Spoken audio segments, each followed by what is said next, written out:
Добро утро, почитувани гледачи. Ново издание на емисијата Фактор здравје во својот редовен термин. Вие кои редовно не следите, веќе го знаете и терминот, знаете дека можете и да се вклучите во емисијата со ваши прашања, а секојдневно очекувате и нова тема.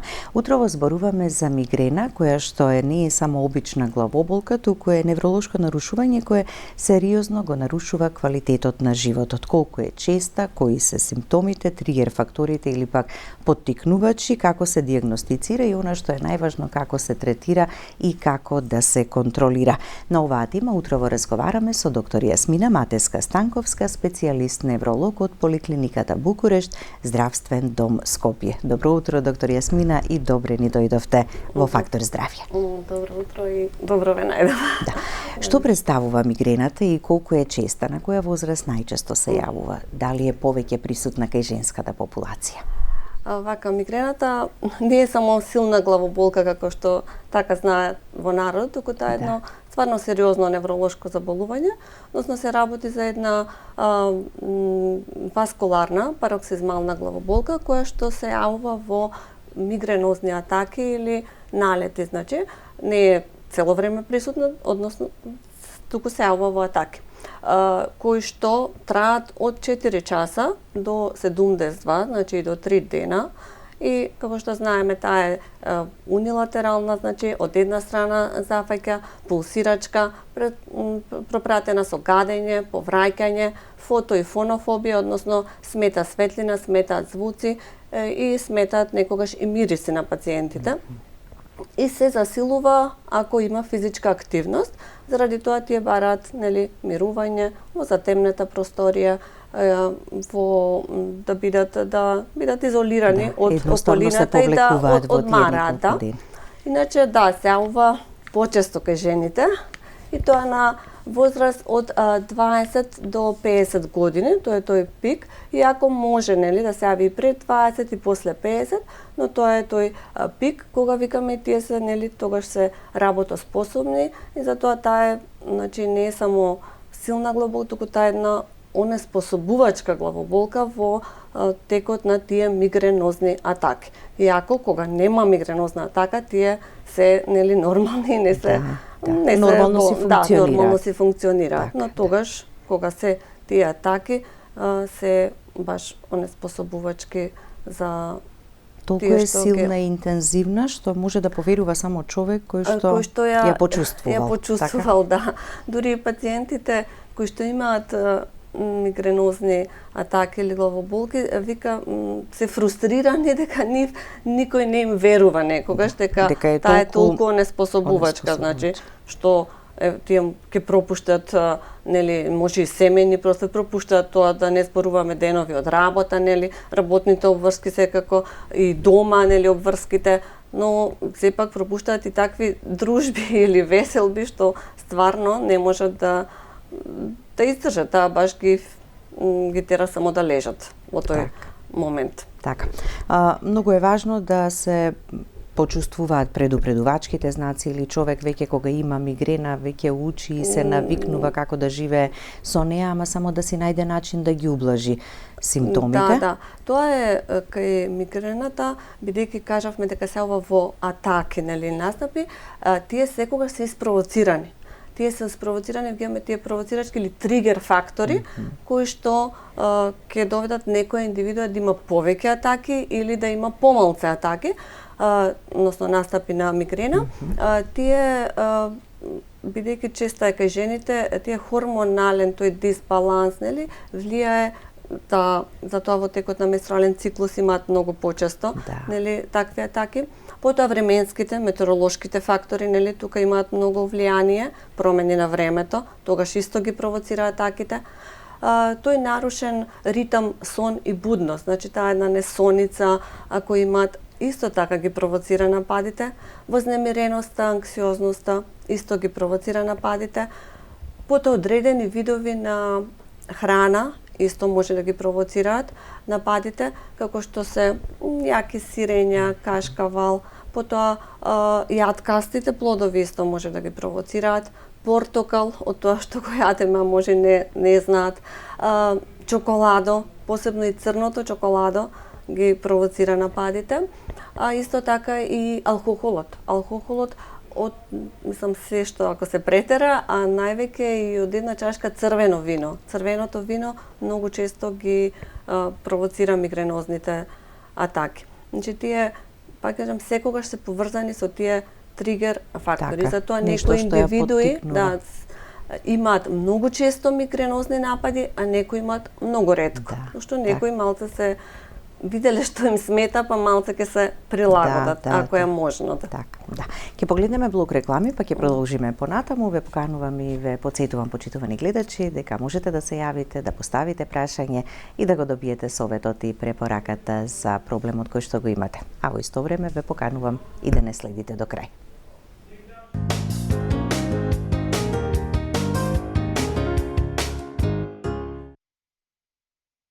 Со доктор Јасмина Матевска-Станковска, специјалист невролог од Поликлиниката Букурешт Здравствен дом Скопје, зборуваме за мигрената, што ја предизвикува, како се третира и ред други нешта кои што сите оние кои се соочуваат со овој проблем треба да ги знаат, да бидат добро информирани, добро едуцирани и како што споменавте, доктор Јасмина, на почетокот, ако знаеме што ни ја поттикнува, веројатно би требало да знаеме да преземеме нешто. Начинот на живот си има многу важна улога, рековте, редовен сон и добар сон треба да имаат и ред други нешта што треба да ги применуваат. Пациентите треба да знаат што им ги провоцира и најчесто знаат, иако некогаш некои не може да одберем на почетокот што им ги провоцира нападите, но сепак викаме здрава храна, да имаат физичка активност, и тој многу битен е да имаат нормален ритам, сон и будност. Значи секоја несоница е најголем тригер фактор за настанок. Да имаат, да се психички релаксирани, зашто исто така секоја вознемиреност, малце анксиозност исто ги провоцира нервоза, што викаме ги провоцира многу нападите. Стресни ситуации, можеме ли од стресот да избегаме или можеме ли да научиме како да го контролираме малку потешко? Да, малце потешко, но сепак да си најдеме дали тоа ќе биде физичка активност, дали ќе биде јога, медитација, тоа се препорачува кај лицата со мигрена, да имат, што тие самото тоа кога имаат диагноза мигрена, кај нив 2 пати почеста е појавата на анксиозност и депресија. Значи кај таквите индивидуи 2 пати почесто, заради тоа мора да бидат малце порелаксирани, па ќе кажам дали тоа ќе биде психотерапија, некогаш некоја се препорачува, за да ги избегнуваат тие стресни, зашто со избегнување на тие стресни ситуации се избегнува да не настанат тие или ќе бидат помалку на број тие мигренозни напади. Да, ќе бидат помалце на број, па и влијае и на колку ќе бидат на интензитет, зашто и тоа е многу битно, дали таа ќе биде месотерапија, дали ќе трае само 4 сати или ќе трае до 72 часа, зашто мигрената трае до 72 нетретирана. Да. Добро е да водат дневник и дневник пред да биде нападот и кога ја примаат терапијата или едноставно за да видат што е тоа што поттикнува. Ние секогаш препорачуваме и пред да започнеме со некоја терапија, да си водат дневник во смисла што дали ќе се сетат што се случило предходните, најчесто предходниот 1 до 2 дена, па што ги фатило глобока и дали тоа нешто што користеле, зашто некојаш и сами си ја третираат пациентите мигрената, па дали тоа и што го користеле им помагало, колку време им требало за да им помогне, дали се појавило во тој следниот ден пак мигрена или не. И заради тоа е добро да се води, за да знаеме и ние потоа кога ќе дадеме некоја терапија, дали таа помогнала да се намали бројот на нападите или помогнала да се намали интензитетот, зашто нас целта ни е и да го намалиме бројот, но интензитетот или силата, што е да не биде многу силна, и тоа на пациентите многу им значи ако мигрената е таа што се издржува, зашто иначе викаат ние не можеме да издржиме, тие тренирани. Затоа, пак ќе кажам, дневникот и секогаш препорачуваме да се води дневник кај пациентите со мигрена, зашто тоа многу ни помага во следење на резултатите, зашто тука кај мигрената нема резултати ние да правиме испитувања, па дали е подобрена, значи тоа нема кај мигрената, другаме дека целиот и невролошки наод и сите дијагностички испитувања кои што ќе ги направиме се уредни.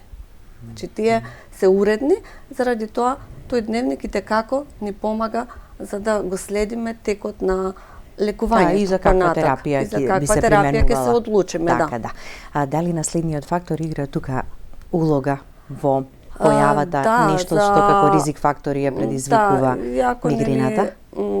Точните фактори што кога се јавува мигрена и не се толку познати, заради тоа и терапијата не е баш дека помага 100%, но сепак генетиката има многу голема улога. Дури 70% од мигрените се наследни, значи се пренесуваат најчесто од мајка на керка или од баба на внук. Мислам, најчесто се пренесуваат и тоа пакетчам кај женската популација тоа оди наследување. Така да. А дали кога ќе настапи? И не секогаш кога ќе дојдат, секогаш ги прашуваме, нели, некогаш ќе имав и обична, нема да ја опишат баш типично така, но секогаш кога ќе прашаме дали вашата мајка, вашата баба, нели, тетка имала мигрена, ако кажат да, тогаш одма ќе не асоцира дека се работи, нели, ќе не насочи кон тоа дека се работи за мигрена. Така да. Дали по периодот на менопауза, односно веќе во периодот на менопауза, може малку да се намали интензитетот на мигрената? Ти рековте хормоните играат голема улога. Хормоните играат улога и викаме дека таа, нели, од 20 до 50 години се јавува најчесто. Мигрената, нели, како заболување, рековме сериозно и таа не исчезнува, но сепак нападите, бројот како и силата на нападите многу се намалува од кога ќе бидат во менопауза, дури некој, како да кажам, исчезнуваат, иако таа е, мислам, нели, мигрената е поставена диагноза, но сепак кога има поблаги напади, таа веќе се рачуна како да е излечена или веќе нема мигрена. Така да, по подоцнежната возраст мигрената се намалува. Интензитетот се смалува, да. Аура, кога ќе споменеме, што значи тоа? Па вака и какво предупредување пред мигренозниот напад? Така и наједноставната поделба е на мигрена со аура и без аура, зашто мигрената може да биде кај некој без аура, или едноставно те буди од спиење, најчесто, мислам, наутро се појавува или ќе те разбуди, а може и само што ќе станеш, без некои многу предупредувачки знаци.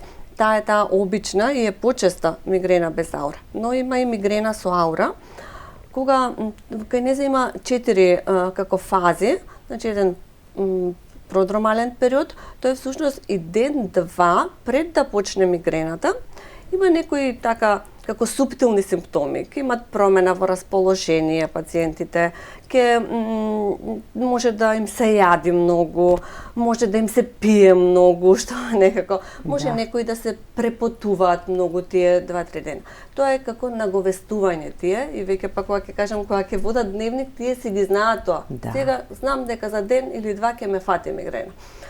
Потоа доаѓа фазата на аура, што ја викаме, тоа всушност тие се невролошки, но реверзибилни знаци се јавуваат. Реверзибилни значи дека ќе се повлечат, иако можат да бидат многу да ги уплаши пациентите, зашто најчести се визуелните, кога се јавуваат тие концентрични кругови, светки, темни кругови, нели, но може да бидат трнење на раката, дури слабост на раката, пореметување во говорот може да се јави, тие нели асоцираат нешто како на удар, но тие се викаме кај аурата реверзибилни. Траат од 20 до 1 сат, најмногу до 1 сат, и после тие симптоми почнува мигренозната атака. Таа што ја кажавме, што трае од 4 часа до 72, што е унилатерална секојаш, значи од една страна, ретко може да се префрли, но најчесто е унилатерална со гадење, повраќање, сметање на светло, звуци, и потоа оди постромален, кога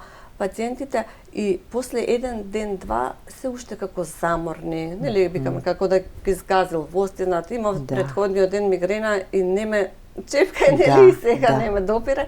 Дури и стварно на таа страна на која што била главоболката, тоа и ме осетлив, дури и черепот и ме осетлив, и дури и тие 2-3 дена може да ја поместат главата, некој да ги допре или да се удрат, пак да ги боли од таа страна. Значи, иако самата атака трае до 3 дена, нели викаме ден-два претходно, ден-два после, така да стварно е измачувачка, стварно треба да ги разберат пациентите што имаат мигренозни атаки, дека тоа е баш Не е воопшто сериозно лесно и и едноставно, да. онеспособувачко. Так. Да. Така. Имаме веќе гледач на линија, да го слушнеме прашањето. Повелете, добро утро. Ало, добро утро. Добро утро. Поздрав до емисијата и до докторката. Да. Само да ве замолам малку погласно за убаво да ве слушнеме. Ама и од кај вас Еве, слушам. готово ве слушаме убаво, да. Докторке, јас имав мигрена од 20 години па се до мој 53, додека завршисто циклусот. Сега имам, ама са ми болките не, јаки не примам таблети, друг би беше зборо. Сега има син ми. Кај него не е по 3 дена, кај беше 3 дена и 3 ноќа неиздржливи, дури доби мало крамара и некој хемичен удар мал доби. На 25 години и тоа. А сега има син ми. Кај него са пократки, не са по 3 дена и по 3 ноќа како кај мене завиткана, никако не станување, темно да сум. Само ми зборот дали, не, кога може кај мајзето да се намали, да се намалат тие болки како кај жените после менопаузата. Тоа ми беше збор, ако можете да ми одговорите. Да. Веројатно си прави синот контроли, терапија да прима, па да знае како да се... На него не му кажете само на болница да иде. Он уште крв не си е проведел на Ке треба малку поупорни да бидете и да го убедите, така, бидејќи ви благодариме за јавувањето. Терапијата олеснува и помага. Да, терапијата олеснува и јако. Баш секогаш пациентите со мигрена си го поставуваат прашањето кога додам на доктор, кога можам нешто сам да направам. Викаме каеве, како што кажа незиниот син, нема толку чести, нема толку силни. Во тие викаме лесни до умерени настапи на мигрена може да се користат аналгетици, дури нели обичниот аналгин, парацетамол, или пак тие нестероидни антиинфламаторни како што спајгаат кетоналот, значи може сами да ги користат и ако им помагаат, нели, да продолжат така. Или пак кај некои дури само кога ќе се повлечат во тивка просторија без звуци се знаат и ќе име доволно и нема да настане мигрената. Но многу е битно, има пациенти што не се јавиле на доктор, имаат такви атаки и користат многу често. Значи ќе вика користев 1, 2, 3 денес 5 се напив таблетки. А тие се многу јаки и силни, така во исто време. Во медицината е опишана и стварно постои главоболка предизвикана од злоупотреба на аналгетици. Заради тоа многу е битно, ако помагаат тие со една нели таблетка, тогаш самиот може да се нели направи некој баланс, дали ќе се јави на доктор или не. Но ако веќе таблетките или не помагаат, или мораш многу да користиш, тогаш мора посета на невролог. Кај машките исто, пак викаме, зашто таа е најчеста во тој работоспособен период, кога нели пак е тука почест стресот се, и кај машките изложени сте на сите тие фактори од околината што ви влијаат. А и како стареш, валја си го учиш и организмот и тој животен стил го менуваш, и кај нив се намалува честотата нели на јавување на главоболката. Добра е консултација со лекари, да немате толку интензивна, нели лекарот ќе ви даде совет, препорака, што да прави, што да се прави како во кои ситуации. Например, има многу што имале мигрена 10 години, никогаш не се јавиле. Многу често доаѓаат кај нас. Имам и еве така и ги онеспособува се, па не знам, нема лек. Мислам дека нема лек, што ќе ми правите. Така е, нели, но сепак треба, зашто има лекови и најбитно е тука да имаат квалитетен живот. И да се спречат тие нападите да бидат јаки, да не ги онеспособуваат во секојдневните активности. Така, да. А кога мигрената прв пат ќе се појави, имаме претходно некакво нешто, чувство, предупредување, некои чудни главоболки или пак мигрената едноставно така се појавува одеднаш. Значи, мигрената може да се помеша со некои други видови на главоболки, како тензиона главоболка, има кај машките па позастапена кластер главоболка, која што исто спаѓа во тоа. Но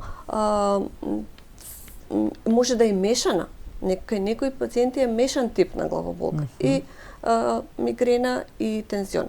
Но сепак секогаш првите атаки се така типични, унилатерални, значи со гадење, повраќање, тоа што кажуваме. И затоа велиме е многу повеќе од обична главоболка. Обична главоболка, иако повеќе секогаш така почнува, а повеќе понатака може да наднезе да се надогради да има и друг тип, таа викаме тензиона главоболка што е само напред, нели, или па главоболка од притисок, тие луѓе може да имаат и други болести, па нели да ги боли назад главата, од другите ризик фактори што ги имаат, нели. Затоа секогаш викаме индивидуален е пристапот. Во терапијата на мигрена е многу индивидуален. Зависи и од другите коморбидитети, односно болести што ги имаат, и најмногу од колку често имаат напади и колку се тие интензивни и ги онеспособуваат во секојдневните активности. Така. Ќе погледнеме уште еден блок реклами, па продолжуваме со разговорот. Останете со нас до самиот крај.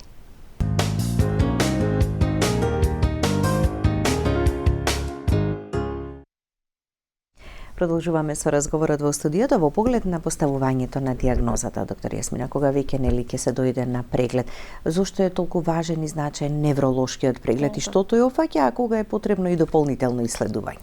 Вака, нели претходно напоменав дека нема како да ја следиме, нели, мигрената. Нас ни е многу доволно, нели, битно таа анамнеза, викам ли тоа што ќе ни го каже пациентот, се што ќе ни каже како се чувствува, ние доволно, нели, да помислиме дека се работи за мигрена. Невролошкиот преглед или статус кога нема настапи на мигрена, односно кога не е во таа атака, е уреден. И тоа исто ни е битно да помислиме дека е мигрена. Кога нешто нас најдеме во невролошкиот преглед што нели одстапува, тогаш мора да се направат и дополнителни испитувања во смисла на тие имеджинг, компјутер, магнет, за да исклучиме друго заболување. Значи многу е битно во мигрената да исклучиме друго, зашто има заболувања невролошки кои што емитираат такви напади. Значи исто унилатерална, со гадење, со повраќање, значи нели, може да емитира некое друго заболување. Но најчесто другите заболувања одат и со невролошки симптоми и знаци во смисла на прегледот ќе најдеме и некои одстапки. Така да кога некои па ќе дојдат кажат јас бев пред неколку години на доктор, не ми најдоа ништо, може и не е мигрена. Кога не ми најдоа ништо, тогаш е мигрена. Мислам, нели отишле на општ доктор или нели не на невролог. Значи баш кога се уредни, тогаш тоа е диагнозата мигрена. И по, како викаме ние, по протокол наш, кај мигрена кога е типична, нели, ако има генска, не ни треба дополнителни испитувања. Но секогаш ние сме предострожени, по тоа што ќе ни го опишат, значи така? по анамнезата викаме ние ја поставуваме диагнозата, нели, кој ќе ни каже дека тоа го добиваат еднаш месечно, поврзано е со менструален циклус или поврзано е после конзумирање на алкохол, после непроспиена ноќ, миселва, значи тоа нас ни е доволно за да ја поставиме диагнозата и од кога ќе го направиме невролошкиот преглед дека е уреден. Значи. Магнет, компјутер, ЕЕГ снимањето, ЕЕГ што значи кога се прави кај невролог? Викаме, ние, пак кажам, по медицина базирана на докази, за мигрена не мора да се прават диагностички испитувања. Но кај нас е така како што е, нели, пациентите сакаат да си докажат дека не име ништо, дека нема. И се прават, нели, тоа е електроенцефалографија, односно мозочната функција ја детектираме, се прават компјутер и магнет, кога тоа се е уредно, нели, тоа ни е диагноз. Ако најдеме нешто на нив, нели, може да се работи, пак кажам, за друга состојба. Така, откако веќе ќе се постави диагнозата, многу е важно да се почне со терапија. Кај секого ли е иста, кои се новитетите во терапијата и што опфаќа?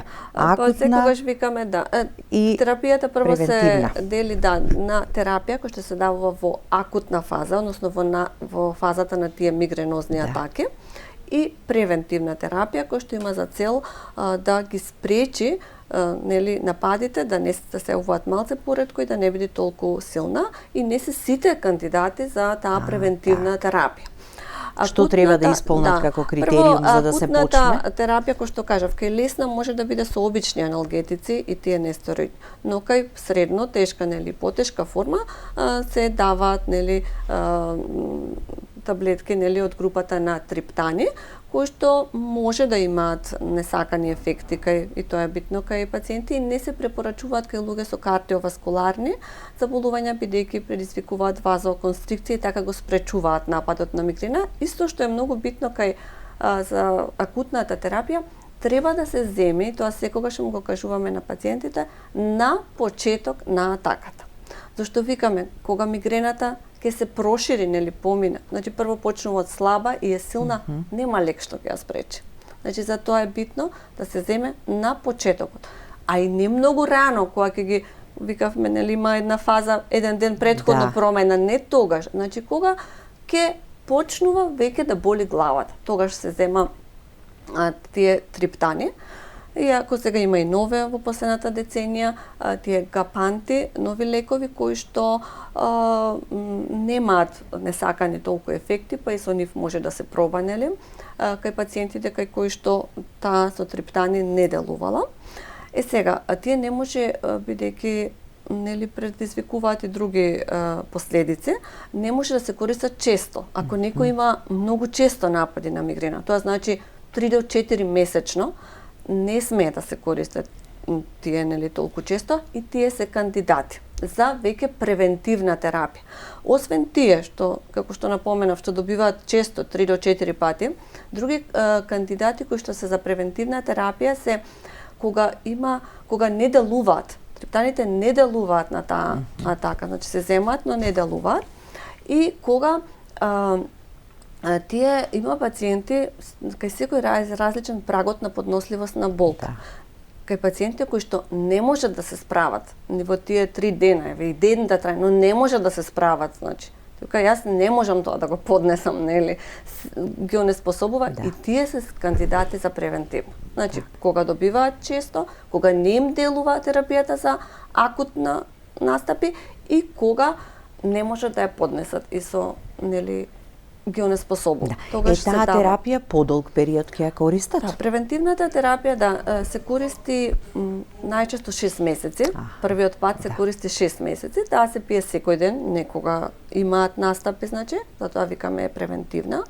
Тие се, значи, малце поспецифични лекови од групата на антиепилептици, антиконвулсивни, бета-блокатори, значи се малце затоа мора, пак викам, индивидуален е пристапот, да видиме кои други коморбидитети треба да му објасниме, дали сакаат, нели, да ја пијат таа терапија, нели, што е бенефит да направиме, и се пиеше, тогаш се води тој дневник, пошто целта нас не може да го излекуваме. Целта ни е да нема толку напади, бројот да се намали и да не биде толку. И тој е благодарен. И за тоа е благодарен. Нели? Ако некојаш му траел 3 дена, а сега трае само пола ден, така? Или само еден ден, тој е, мислам, е благодарен за тоа. И првиот пат трае 6, и индивидуално и тука. Му се пошле 6 месеци да му се разречат многу нападите. Сам баш да биде и лекарот повторно проценува дали ќе се продолжи, дали ќе се прекине се.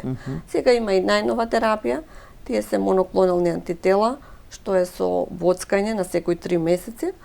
Така да и таа терапија сега е достапна во Македонија. И што покажува искуството? Веројатно позитивни ефекти. Помага и видно е дека, нели, не дава несакани ефекти, поднослива е за повеќето, дури бидејќи другите не се препорачуваат за време на бременост и доење, зашто тука се работи за женска популација, ние сепак затоа викам индивидуално мора да внимаваме, нели, може ќе биде девојче, па ќе, нели, ќе сака да раѓа, тоа и тоа исто така мора да внимаваме што терапија ќе избереме, нели, за и тогаш да може да ја прима, да нема настапи, нели, на такви атаки кои што ќе онеспособуваат. Мигрената преминува во хронична или велиме веќе станува збор за хронична кога се чести нападите во текот на месецот, како што спомнавте? Даваме превентивна терапија кога се работи всушност за таа хронична, кога е многу често, зашто викаме ако има 3 до 4 настапи месечно, кога траат по 3 дена, значи Тоа е речиси половина месец, така половина 15 месец на се дена ова поминал. и тогаш е таа хронична веќе преминува и таа е таа превентивна терапија која што се дава на почеток реков 6 месеци, но сепак индивидуално ќе одлучи докторот. Многу битно во терапијата на мигрена е тој нефармаколошки пристап што го спомнавме. Стилот на живот. Да, стилот на живот, значи мора и тоа. Тоа се надополнува терапијата, зашто ние ако даваме превентивна терапија, ако пациентот нема квалитетен сон, пие алкохол многу, остава гладен, не внимава во исхраната, а не смеат ни да се изгладнуваат премногу? Не смеат да се изгладнуваат, тогаш пак ќе се провоцираат. Заради тоа тој нефармаколошки пристап е, третман е многу битен. Затоа викаме и тој стрес да се намали, психотерапија и ние советуваме да се посети психолог, па ако треба, тоа што рековме многу почесто кај луѓето што патат од депресија, ако треба психијатар, и ако во превентивната терапија може да се вклучат и антидепресиви, некогаш, затоа викаме индивидуално, ќе видиме кај кој што највеќе му смета и што треба да одлучиме за терапија. Така, кога го имаат нападот, физички активни, дополнително тоа им пречи, ама физичката активност во останатите периоди и денови е добре дојдена. Тоа е добре дојдена, бидејќи тоа знаеме го намалува стресот, физичката активност. Иначе баш по критериуми за нападите самите на мигренозна атака е дека физичката активност ја провоцира. Значи ти ако сакаш да му се буниш на главоболка, кажеш не ме боли, сега ќе почнам да вешбам, тоа само ја провоцира. Ако веќе почнала тој напад, тогаш ја провоцира. Значи во тоа треба мирување. Значи не треба физичка. Но во останатите кога си добар и како се препорачува физичка активност. Така да. Освен кога ја примаат терапијата и кога има континуирано следење од лекар, во други ситуации некој кој што можеби и полесно се справува со сето ова, доаѓаат ли на невролог за да кажат како било претходно, како е во моментот или што би било понатаму? Доаѓаат пациентите, кај мене многу често доаѓаат зашто сакаат да слушнат од невролог дека има, зашто сите знаат веќе дека ако едностранно, ако е со гадење, личи на мигрена, но сакаат или јас самата си пијам лекови, дали е добро, не е добро. И тоа е многу битно. А има и многу што претерано користат аналгетици и со тоа никако не ја смируваат мигрената, туку тие си прават друг тип на главоболка, како што ја кажав, таа е главоболка од злоупотреба на лекови. Таа е опишана во литературата и таа стварно се јавува. Значи, кога ќе кажеш, сум се напила денес 5 петке, тоа не е добро, тоа никако. Или ако гледаш дека... Го оштетувате и желудникот од друга страна. И ако гледаш, ние препорачувам, ако видиме дека еден лек не ти одговара, значи тој не го зема и следниот пат, значи пак нема да ти помогне, затоа тој лек готово, не помага. А тие се бара нешто друго кое ќе пробам со 2, со 3, со 4 такви од тој лек. Така да многу е битно да не се користи веќе тој лек што еднаш не помогнал. Така, туку да се најде вистинскиот кој што ќе ја смири состојбата. Да, вистинскиот што да се проба со нешто друго, и ние некогаш може нема од прва да го погодиме.